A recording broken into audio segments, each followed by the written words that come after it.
मतलब BPSC exam देने वाले जो स्टूडेंट है ना, फॉर्म भरने वाले, अव्वल दर्जे के बेवकूफ और गवार है, इसमें कोई भी दो राय नहीं। मतलब आयोग आपके लिए इतना सोचती है, जबरदस्ती जेंडर में जाके क्लिक कर देते हो। मतलब वो आपको ट्रांसजेंडर में डालना चाहती है। इतने स्टडी किए, उनके एक्सपर्ट जानते हैं कि जेंडर से ज्यादा अच्छा ट्रांसजेंडर होता है, उसके अंदर और भी शब्द लगे हुए हैं। आप जबरदस्ती जेंडर में डाल रहे हो। जेंडर में डाला, वो बेचारे अपने तरफ से आपको करेक्ट करके फिर से ट्रांसजेंडर में डालते हैं। फिर आप कहते हो उसको ठीक करते हो जेंडर, फिर वो ट्रांसजेंडर में डालते हैं। फिर आप करते हो तीसरी बार जेंडर, फिर वो करते हैं ट्रांसजेंडर। फाइनली वो भी परेशान हो जाते हैं यार कि तुमको इतना बढ़िया ट्रांसजेंडर बना रहे हैं और तुम जेंडर बनने पे तुले हो। फाइनली आपका 3 अटेम्प्ट खत्म और रजिस्ट्रेशन बंद। सही किया।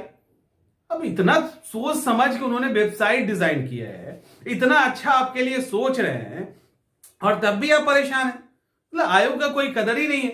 ज्यादा अगर करोगे ना, अभी तो डिजिटली बनाया गया है आपको ट्रांसजेंडर, और ज्यादा आयोग के साथ इस तरह से पंगा करेंगे, उनकी बातों को नहीं समझेंगे, तो एक्सपर्ट कमेटी बैठा दी जाएगी। और अभी डिजिटली हो तो रियली ट्रांसजेंडर प्रूफ कर देंगे, उसके बाद दौड़ते रहिए हाई कोर्ट और सुप्रीम कोर्ट, कुछ नहीं होगा। यहां 70-75 नहीं लग रहा है, ध्यान रखना, 600 में काम हो जाएगा। तो जिनका अटेम्प्ट इस तरह से खत्म कर दिया गया है, दोबारा से फॉर्म भर लीजिए, नहीं तो कुछ नहीं हो सकता है।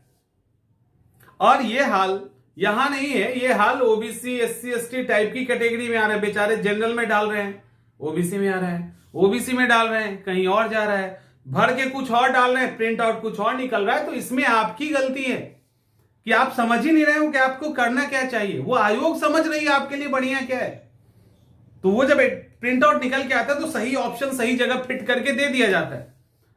काहे परेशान हो रहे हो? उनको पता है कि आप लोग जो है ना समझदार नहीं है। आयोग सबसे समझदार है, दुनिया का ये इकलौता आयोग होगा, इवन भारत देश का, दुनिया का छोड़ दीजिए, भारत का इकलौता आयोग होगा जो स्टूडेंट को इस लेवल पे तैयार करता है कि स्टूडेंट सोच ही नहीं सकते। यूपीएससी की क्षमता है तो दिखा दे। यूपीएससी का अगर क्षमता है कि स्टूडेंट को प्रीलिम्स के एग्जाम में फॉर्म भरते समय, मेंस के एग्जाम में फॉर्म भरते समय उनको परेशान करने का है उनके अंदर टैलेंट, तो दिखा दे, सवाल ही नहीं उठता। अरे उस यूपीएससी का जो है ना कुछ है ही नहीं। बेचारे स्टूडेंट जाते हैं, 2-4-5 मिनट में फॉर्म भर जाता है, घर आ जाते हैं।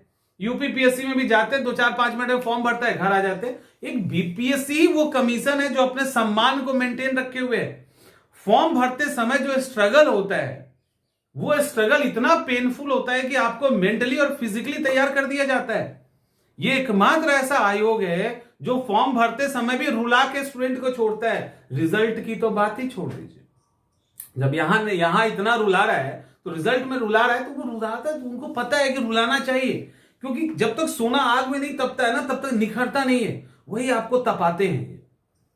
इतना बड़ा बदलाव किया है, साहब ने बोला भी था ना, और बहुत होगा तो क्या होगा। मतलब आप लोग ट्रांसजेंडर बन ही जाओगे तो कुछ लोग जाके बोल देंगे अरे इतने लोगों में 2-4 ट्रांसजेंडर ही हो गए तो क्या फर्क पड़ता है। अब इतना बड़ा बदलाव किया गया, बोला गया, सिस्टम के अंदर बदलाव किया गया, सॉफ्टवेयर अपडेट किया गया, कई चीजों को डाला गया है भाई, लेकिन आपके पल्ले पड़ेगा तब ना। आप मेन है कि आप लोग को आदत है कभी यूपीएससी कभी यूपीपीएससी भरने की, तो इस आयोग के स्टैंडर्ड को समझ नहीं पाते हो। तो कमी आप में है, एक्चुअली आयोग में नहीं है। आयोग आपको वो प्रशासनिक अधिकारी स्टार्टिंग से बनाना चाहता है जो रो रो के बने, हंसते हुए नहीं बने। तो वो यूपीएससी वाला मत छोड़िए, वो सब बेकार आयोग है। उसे यूपीएससी की का तो मतलब ही नहीं बनता है। वो तो गया और फॉर्म भर के आगे पता ही नहीं चलता। जो पता ही नहीं चले तो किस बात का फॉर्म भरना। हमारे यहां पता है बीपीएससी आयोग को कि फॉर्म भरते समय इसको बता दो कि हम आगे क्या क्या कांड करने वाले हैं, तैयार रहे। उसी समय से आपकी तैयारी स्टार्ट हो जाती है। तो थोड़ा आंसर में गलती होता है, थोड़ा आंसर 2-2 बार आंसर आता है, तो उसमें मतलब एक उन्होंने तैयार कर रखा है रोने गाने और परेशान होने के लिए। तो स्टूडेंट को भी ना मैच्योरिटी लेवल पे एकदम पहुंचा दिया जाता है कि ये सब तकलीफ आएगी। जब आप बीपीएससी के अंदर अगर आएंगे तो ये तकलीफ आएगी, तो ये फालतू बातें मत किया कीजिए। मतलब ये इस आयोग ने कहा कि हमने बहुत बड़ा बदलाव लाया, हमने सॉफ्टवेयर में खर्च किया है, हमने सॉफ्टवेयर अपडेट किया, अपडेट करा के क्या किया, स्टूडेंट्स इतने परेशान हैं कि फॉर्म कुछ और भर रहे हैं और आ कुछ और रहा है।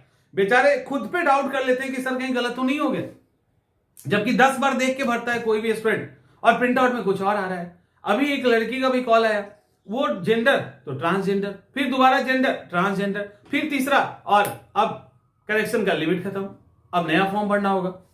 तो हाल तो ये हाल है इस आयोग का